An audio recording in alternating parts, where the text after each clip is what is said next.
Welcome back to Las Vegas. It's Alex Belfield talking to some of my favourite people, and the most incredible magician here in Las Vegas at the moment is Criss Angel. How are you? It's great to see you, Alex, and I thank you so much for coming back to Believe once again. This is great. It's so nice to see you, and I tell you why I love your show. It's so polished and so quick. I won't say who, but I saw a magician yesterday, and 3 of the 10 tricks went wrong.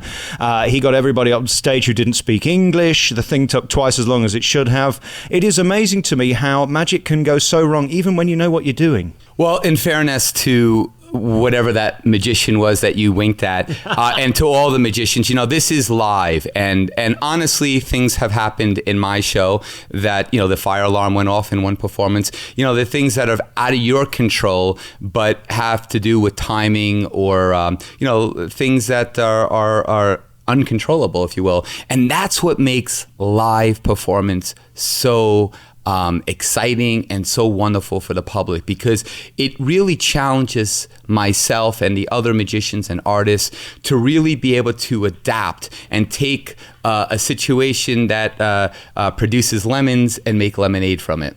Having said that, though, if I'm watching a magician and it doesn't work and you don't know how to get out of it and there's no way out of it, you're going to look pretty damn stupid, aren't you? Well, I believe there's always a way out of it, and I think that really tests the skill and the wisdom of the entertainer.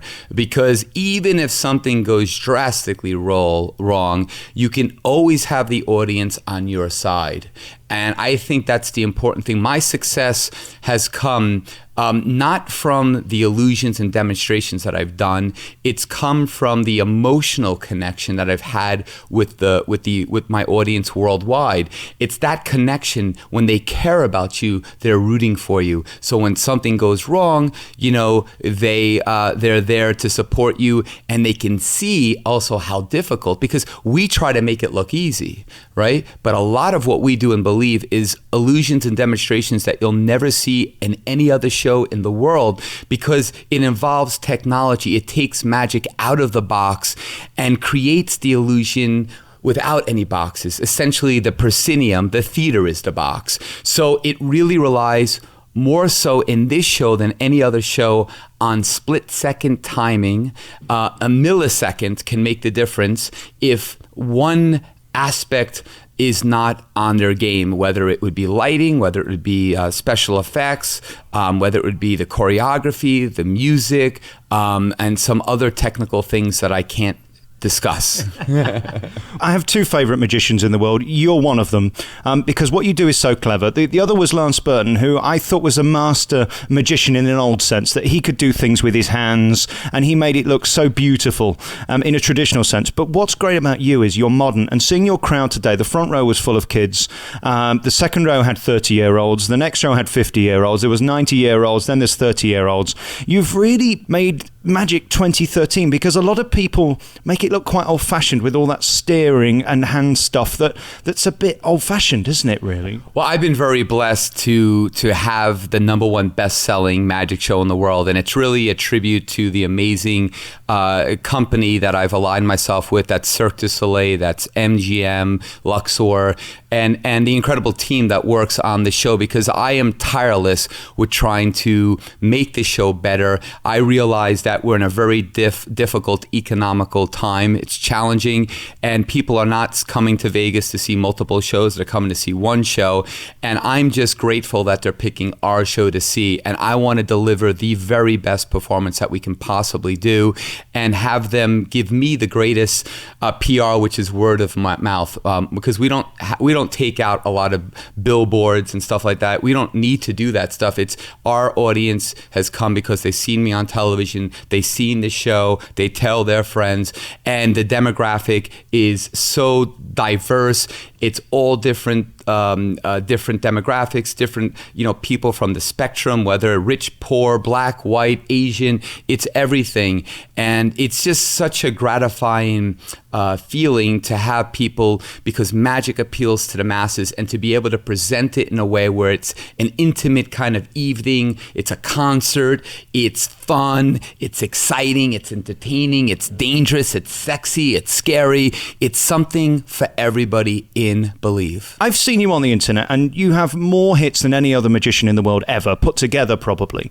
And some of the stuff you do is quite creepy. There are no boundaries with you, are there? You'll do anything. If it's in the sort of mind freak area, if it's in the pushing magic to the next level, you're prepared to do anything. How have you managed to sort of get the women on side? Because that's the tough thing, isn't it? Because this is sort of, oh, guys go and see the magic, the women go and see the Chippendales, but you've really made them love you. Is it because you're a sex symbol? No, I don't look at myself in any way, shape, or form as a sex symbol or as, is even attractive, quite honestly. I think what it is, honestly, it's the message. I think I put out positivity in a world where you can find so much negativity on your Twitter, on your, on the internet, in schools. And I'm out there saying, look, I am no different than anybody here.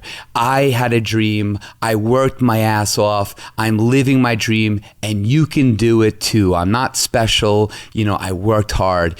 And I think my message is to root for everybody to live their dreams and to make the most of their lives. And I think that really has resonated in such a global way for me with my fans that I think, again, it's people rooting for the person that's rooting for them. So, I think people care. And it's interesting because it's about, I think the latest statistics were about 55 to 45 women versus men. So it's pretty close. But I'm so excited about so many different things that we're working on right now, which I wish I can tell you about. But there's a big announcement that will be happening this month about the future of my television career. That's all I can say. Okay, why don't you give me the exclusive? It could make me an awful lot of money. I'd love to. I'll make a deal with you as soon as I know when I can say it, because the party that's doing this with me wants to make the announcement, which I respect and understand, and they're paying a lot of money, so I got to respect them. But you've always been such a huge proponent. You've gave us the most amazing quote. I think it was last year. You said A+, and you've seen all the magic shows, and we certainly are using that quote, and we're very grateful to be able to use that quote, but we've worked very hard for it. But anything we can do for you and for your listeners, we are going to do. So you have a direct line to me. All right, good. Let's talk about the future and where you go. I mean, you're here for how long now? Because, I first saw this 4 years ago, and the show has evolved so much. Brand new show. A brand new show, loads of new tricks now. How long are you in it for at the moment? When are you out of contract? I have a 10-year deal. I just celebrated on Halloween of last year, my 4th anniversary. I got 6 more years to go. We have a 5-year option.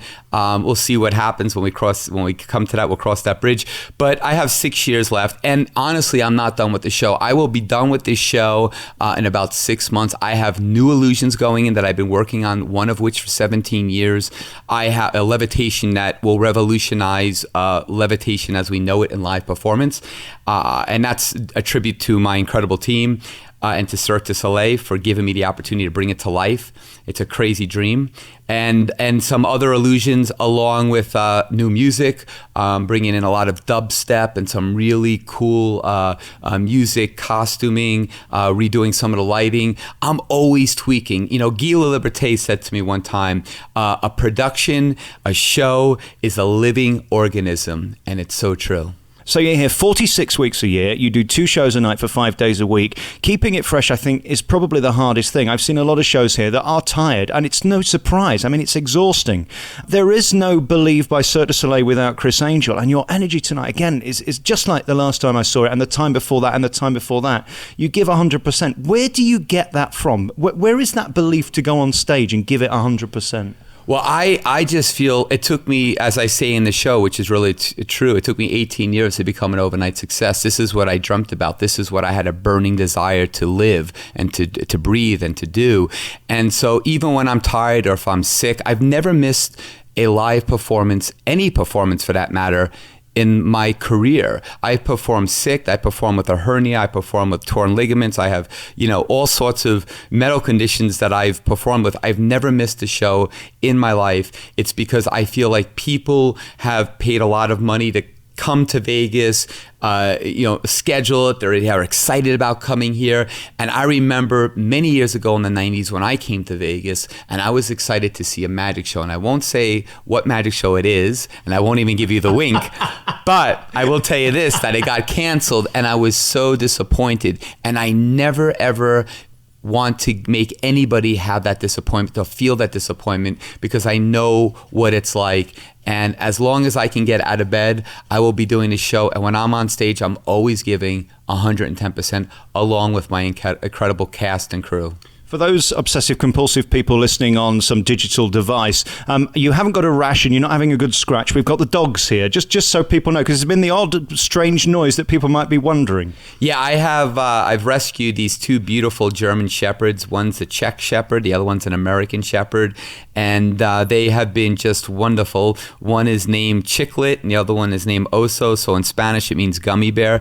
It wasn't anything planned. It was the names that Oso. When I got Oso, that was his name. I didn't want to change it. And then Chiclet's real name was Piglet, which I hated, and so I named it Chiclet because it was my first dog when I was a little kid. So there you have it. So I love animals. They bring me so much joy, and I would encourage, everybody that's listening to this to get your dog spayed and neutered, or if you want an animal, if you want joy in your life and you can afford to do it, don't go to like a local shelter. Chiclet was going to be destroyed in 2 days, and I'm so happy that we were able to save her. She is an amazing dog. There's so many amazing animals out there that need great homes, and you don't have to spend money. You can save a life. And it's great that you've got them here with you, because this is your family, isn't it? I mean, you're probably spending longer here than you are at home. Yeah, I don't. I'm don't have children. These are my children, and they go with me everywhere. So so my animals go with me every day, everywhere I go, and I do spend a tremendous time here at the theater, and anywhere I go, they're with me. They just, it makes me feel kind of at ease, and it just kind of feels like home. I want to talk to you very finally about something I want to rant about, if you don't mind, because I don't want to put you in an uncomfortable position. But there's this Dynamo who is the biggest thing in magic in Britain right now. And it occurs to me that a lot of the stuff he does, I've seen before, and I've seen it before by you. Now, I know they say that there's no greater compliment than somebody nicking your act. Are you aware of this guy? Have you heard of him? Well, I would just answer it this way. If an artist comes out with a song, I don't believe somebody can, literally just take that song and do that song and try to pass it as if it was their own and take that money. It's called stealing. And it's unfortunate that some people have the lack of creativity and ingenuity to be able to come up with their original stuff. But you know what? I never look over my shoulder. I'm about trying to push envelopes, and what people are doing is what I've done, 7 years ago. The new stuff that I'm working on will do what the old stuff did for its generation and for its time. So I guess people will rip me off. I guess that means that, as the most successful magician online with over 200 million views, 46 million or 47 million just on my one clip, you're going to have a lot of magicians going out there trying to see what works, what people are watching. And with more hours on magic on primetime television, any magician in the history of TV, you're going to have that. And that, again, I don't say that boasting. I say that out of hard work, out of incredible teams, out of my incredible management. And so you're going to have that. But it's unfortunate. I'm the guy that's doing it and trying to push the envelope and do great things by pushing myself. And if you're going to have people that are going to knock it off and rip it off, I feel bad for them, because there's no soul there. There's no authenticity. There's no art there. Anybody can rip off anybody.